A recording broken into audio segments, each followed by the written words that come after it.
Hello and welcome, my name is Will and today I've got a top tips for resin 3D printing video for you. These are money saving ideas and methods from my own experience printing for the last year, and I hope they're convincing enough to see that there isn't that much to resin 3D printing after all. Let's get started. Simple tip to start with, and that's to get some overspill trays. You might have seen other YouTubers using fancy silicone or rubber mats, which whilst they look nice, they can cost a fair bit. I use a much cheaper alternative, and that's metal baking trays that you can get from the supermarket. They're only a couple of quid and you can get them in a range of shapes and sizes that suit your workspace. Plus they're handy for lifting your printer out if you need to do any maintenance. The number one complaint you hear about resin printers is the smell of the resin, but to be honest it's not that bad. Still, you should print in a well ventilated space or ideally have some air extraction if possible though. I'm lucky enough to have a garden studio office set up so that the building is well ventilated, and I also have an extractor fitted in the wall, but this isn't necessary for everybody. A really cheap way of making DIY extraction is to use an old computer fan and a spare 12-volt plug most people have lying around from an old device like a radio or something, and to pick up a cheap connector online so you can wire the fan up. These fans move a large volume of air over time, so you can combine it with a bit of tumble dryer duct and the nearest window and you're all set. The next tip mitigates the biggest fear of mine in 3D printing, and that's splitting the FEP film in the bottom of the tank and having resin leak everywhere, curing directly on the screen and dripping down into the electronics. I've experienced this once when I first started printing and it put me off for weeks. Since I had this accident, I've put Kapton tape along the edges of the screens in all my resin printers just in case a leak occurs. It can't drip into the electronics.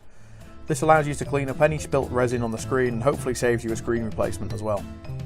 Kapton tape can be a little pricey, but a single roll will last you forever. You can use an alternative tape, but the reason I use Kapton tape is because it's incredibly thin, so it doesn't affect the level of the resin vat which sits on top. This is a free tip for prolonging the life of the FEP film in the resin vat, and that's to simply lift the vat off the surface when you're installing it. This may be common sense, but I went through a fair few films before I realised this myself. The tiniest piece of grit or hair or tissue paper can be dragged across the underside of the film, leaving scratch marks that can distort your print slightly or in extreme cases cause the film to split. It's a practice worth adopting. Keeping your printer greased is essential, especially if you tend to go a few days between prints. Not regularly lubricating can lead to the Z-axis screws binding, and then all sorts of problems can occur as a result. It's best practice to wipe off the gunk every few prints, a bit better than I demonstrated here while I reach over the camera, and reapply some fresh grease. Some printers come with a bit of grease or lubricant you can use, but if you're not sure what to get, you can't go wrong with some form of lithium grease. It's worth setting up a space which you can dedicate to cleaning your prints and printers. There's nothing worse than cleaning on your desk only to contaminate your keyboard or your paint pots or something like that. I use a rack of shelves with a piece of wood on the top set at a comfortable working height for me standing. I find this is a good setup as I can customise the shelving to suit everything I need to store whilst being a smaller footprint than a desk or countertop, and it's easily moved if I want to put it somewhere else. Keeping your skin protected is important when working with UV resin. Obviously you should be wearing nitrile gloves when handling anything to do with the printer, but I find a dust mask also helps keep the fumes you're breathing down, and goggles I feel are a must. Especially when breaking the models off the supports, there's lots of opportunity for resin to ping off all over the place. Just do it, not being sensible isn't clever. I would also grab some strong hand sanitizer if you haven't got soap and water immediately available to wash any resin off your skin. The next tip, I recommend some kind of splash protection on your cleaning area. This could be anything from putting newspaper down to having some kind of a backplate to avoid splashes up the wall. I use an old piece of Perspex to stop IPA soaking into the plasterboard wall, as well as another piece to stop it soaking into the wooden shelf underneath. Easier to wipe clean as well. I find it's useful to have these tools nearby when it comes to cleaning prints. A metal scraper and tweezers are the main tools I use, so you can remove the prints easier than with those naff plastic scrapers, and you can pick the models up without contaminating your gloves, which means you can reuse them and save money. Having lots of plastic tubs on hand is also a good idea, whether you need somewhere to put wet models down or drop any contaminated tools and tissues. I recommend some cheap food containers for this, they're great.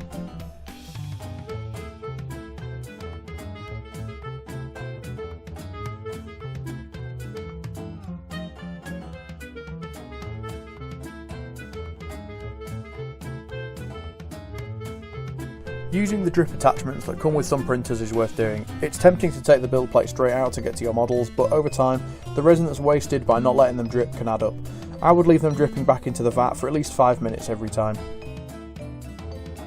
When the prints first come out of the printer, I scrape them off into this IPA bath. The container is a glass Pyrex dish with a sealable plastic lid to keep the IPA from evaporating. The reason I went with the glass dish is because plastic containers with IPA in can go funny over time, and while yes, you can buy plastic that chemically won't react, the problem is you never know what you're buying is actually the type of plastic that it says it is.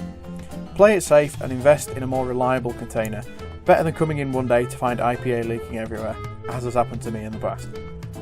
As for why I'm scraping prints straight into IPA, it removes the excess resin left on the models and tools so they can be wiped clean.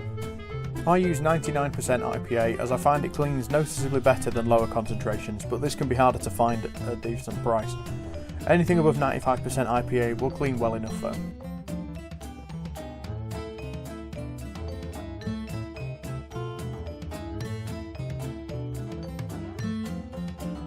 Two tips in one next. You may have seen other videos showing alternative cleaners to IPA, which is great for all those Americans out there that can go and buy those products, but what about us here in the UK? In my experience, the best cleaner I've found is Flash All-Purpose Cleaner, and you can pick this up from places like Pound World, Poundland, Pound Shed, you know the types of places, for £1 a litre. Now while I still think strong IPA is necessary for cleaning, using another cheap cleaner for part of the process can certainly make your money go a lot further. It smells lemony fresh too. It's also much safer to use in an ultrasonic cleaner as it's not flammable. Ultrasonic cleaners are great little devices for getting every scrap of resin off the model, and you can get small ones quite cheap. Bigger ones will cost a fair bit though, so these are optional. I get by fine with this little one. The next tip is even more plastic containers. These ones are meant as pickle containers and they come with a basket inside which is ideal for washing prints with. One here is water and the other is clean IPA.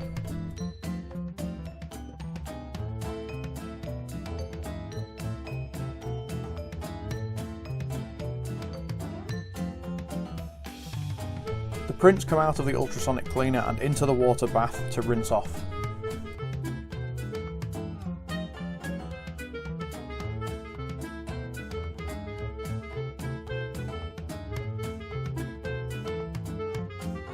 I then transfer the models to the IPA bath so they can be thoroughly washed, leaving a nice clean resin-free surface. I then let them dry on paper towels for a few minutes. Now here's a little gadget most resin printers make before too long, and that's some kind of resin curing chamber. I started off with a tinfoil box with a UV torch in it, but I quickly progressed to buying some UV LEDs and making this box. A lot of people buy those nail curing stations and stick them on a box for extra height, but for me they don't give a very even exposure, so I decided to print my own enclosure on my FDM printer, but there's no reason you couldn't make your own box to any shape you like. Here's a quick look at my setup. Let me know in the comments below if you'd like to see a video on how I made this. It cures models more uniformly and looks pretty smart. I've also got the LEDs on voice control so I can say, "Computer, start the reactor," because I'm cool like that. This is actually really useful though. When your gloves are all covered in resin, you don't want to be reaching for buttons and switches. The addition of a cheap solar powered turntable greatly helps in any curing setup, and they're not very expensive, worth getting even if you just leave the models in the sun. So there we have it, a bunch of tips that I use myself for printing in resin. Found the video useful? Want to see more 3D printing tips? Let me know in the comments below. I provided a list of affiliate links in the description with some examples of the things I've shown in the video. Click them if you think the tips were useful. Any purchases made using the links don't cost you anything, but they help support the channel. You can also now support us on Patreon. This is a great way to say thanks if you're enjoying the content and want to suggest what our next video should be about. Thanks for watching, and until next time, bye bye.